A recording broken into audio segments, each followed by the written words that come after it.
মাঝপথে এখন বিপিএল, এর মধ্যে জমে উঠেছে পয়েন্ট টেবিলের লড়াই। শিরোপার প্রত্যাশায় জাতীয় দলের বেশ কয়েকজন তারকা ক্রিকেটারদের দলে বেরানো সিলেট টাইটান্স সমর্থকদের প্রত্যাশা পুরোপুরি পূরণ করতে পারছে না। ৬ ম্যাচে ৩ জয়ে টেবিলের তৃতীয় অবস্থানে চায়ের শহরের দলটি।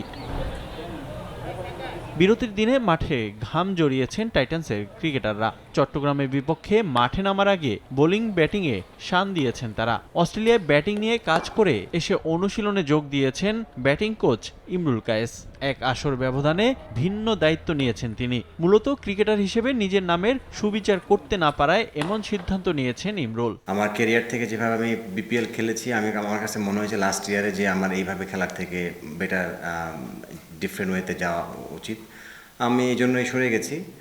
ওই জায়গায় একজন ছেলে অপরচুনিটি পেয়েছে। এই বছর হয়তো আমি খেললে টিমে একটা বা দুইটা বা তিনটা ম্যাচ খেলতে পারতাম, ভালো খেললে কন্টিনিউ খেলতে পারতাম, বাট আমার কাছে মনে হয়েছে ওইটা আমার জন্য সুইটেবল না।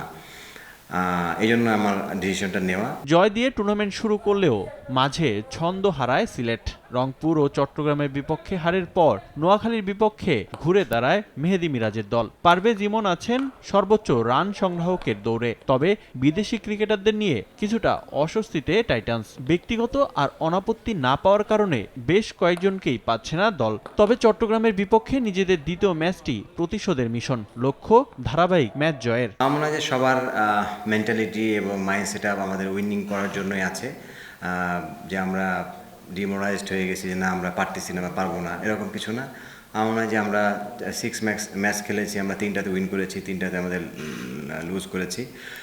হোপ এখনও খেলা আসার সামনে, আমার মনে হয় যে আমরা বাকি খেলাগুলোতে ভালো ক্রিকেট খেলতে পারবো। এদিকে সিলেটের চেয়ে এক ম্যাচ কম খেলেও সমান পয়েন্ট নিয়ে টেবিলের 2-এ চট্টগ্রাম রয়্যালস। রংপুর রাইডার্সের বিপক্ষে শেষ ম্যাচ হারলেও আশা হারাচ্ছে না বন্দর নগরীর দলটা।